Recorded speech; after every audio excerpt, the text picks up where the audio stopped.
Hello friends, welcome back to my channel Suma dot Chummi. So ಇವತ್ತೊಂದು ಮಾತಾಡೋಣ ಒಂದು ಸ್ವಾರಸ್ಯಕರವಾದ ಹುಡುಗರ ವಿಷಯವನ್ನು. ಹುಡುಗರಿಗೆ ಸಪೋರ್ಟ್ ಕೊಡಬೇಕು ಅಂತ ಒಂದು ಟಾಪಿಕ್ ಬಗ್ಗೆ ಯಾವ್ಯಾವ ವಿಷಯದಲ್ಲಿ ಅಂತ ನೋಡೋಣ ಬನ್ನಿ. ತುಂಬ ಹುಡುಗರು ಇದ್ರ ಬಗ್ಗೆ ಮಾತಾಡಲ್ಲ, ಬಟ್ ಇದು ಪ್ರತಿಯೊಬ್ಬ ಹುಡುಗನ ಸೈಲೆಂಟ್ ಸ್ಟ್ರಗಲ್ ಆಗಿದೆ. ಈ ಸೊಸೈಟಿ ಮೈಂಡ್ಸೆಟ್ ಹೇಗಿದೆ ಅಂದರೆ, ಗಂಡಸರು ಸ್ಟ್ರಾಂಗ್ ಆಗಿರಬೇಕು, ಕೆಪೇಬಲ್ ಆಗಿರಬೇಕು, ಹೊರ್ಗಡೆ ಹೋಗಿ ಫೈನಾನ್ಷಿಯಲಿ ಸಕ್ಸಸ್ ಆಗಿರಬೇಕು, ಹೊರ್ಗಡೆ ಹೋಗಿ ಸ್ಟ್ರಾಂಗ್ ಆಗಿ ಸಂಸಾರನ ಸಾಕೋಷ್ಟು ಕೆಪಾಸಿಟಿ ಬೆಳೆಸ್ಕೊಂಡಿರಬೇಕು. ಈ ಥರ ಒಂದು ಮೈಂಡ್ಸೆಟ್ಟು ನಮ್ಮ ಸೊಸೈಟಿಲಿದೆ. ಈ ರೀತಿ ಮೊದಲೇ ಒಂದು ಕಟ್ಟುಪಾಡುಗಳನ್ನು ಹಾಕಿರೋದ್ರಿಂದ ಅವನು ಹೊರ್ಗಡೆ ಹೋಗಬೇಕು, ಶ್ರಮಪಟ್ಟು ದುಡಿಲೇಬೇಕು.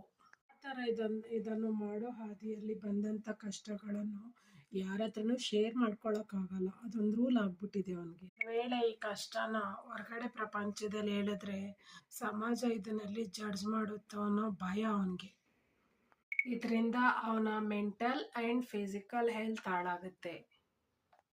21-22 ವರ್ಷಕ್ಕೆ ಎಜುಕೇಷನ್ ಕಂಪ್ಲೀಟ್ ಮಾಡಿ 23-24 ವರ್ಷಕ್ಕೆ ಜಾಬ್ ತಗೊಂಡು ಜಾಬ್ ಗಿಟ್ಟಿಸ್ಕೊಂಡು 30 ವರ್ಷದೊಳಗಡೆ ಜಾಬ್ ತಗೊಂಡು 30 ವರ್ಷದೊಳಗಡೆ ಸೆಟಲ್ ಆಗಿರಬೇಕು ಅಂದ್ಕೊಳ್ಳೋ ಹುಡುಗ 30 ವರ್ಷಕ್ಕೆ ಮದುವೆ ಆಗಬೇಕು ಅಂದ್ಕೊಳ್ಳೋದು.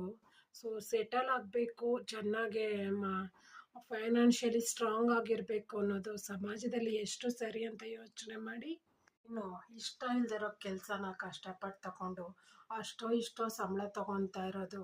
ಸಾಲಗಳು, EMIಗಳು ಹಿಂಡಿ ಇಪ್ಪೆ ಮಾಡಿ ಹಾಕಿರ್ತವೆ. ಇಷ್ಟು ಸ್ಟ್ರೆಸ್ ನಡುವೆ ಮೆಂಟಲಿ ಡಿಪ್ರೆಸ್ ಆಗಿರ್ತಾರೆ, ಫಿಸಿಕಲಿ ವೀಕ್ ಆಗಿರ್ತಾರೆ ಇಂಥ ಹುಡುಗರುಗಳು.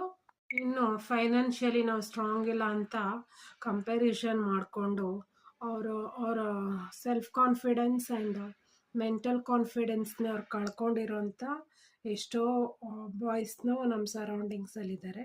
ಸೊ ಮಧ್ಯ ಮ್ಯಾರೇಜ್ ಆದಮೇಲೆ ರಿಲೇಷನ್ಶಿಪ್ ಟಾಕ್ಸಿಕ್ ಆಗಿದ್ರೆ ಅವ್ರ ಜೀವನದಲ್ಲಿ ಒಂದು ಕಂಫರ್ಟ್ ಝೋನೇ ಇರಲ್ಲ, ಸುಖ ಸಂತೋಷ ಖುಷಿನೇ ಇರಲ್ಲ.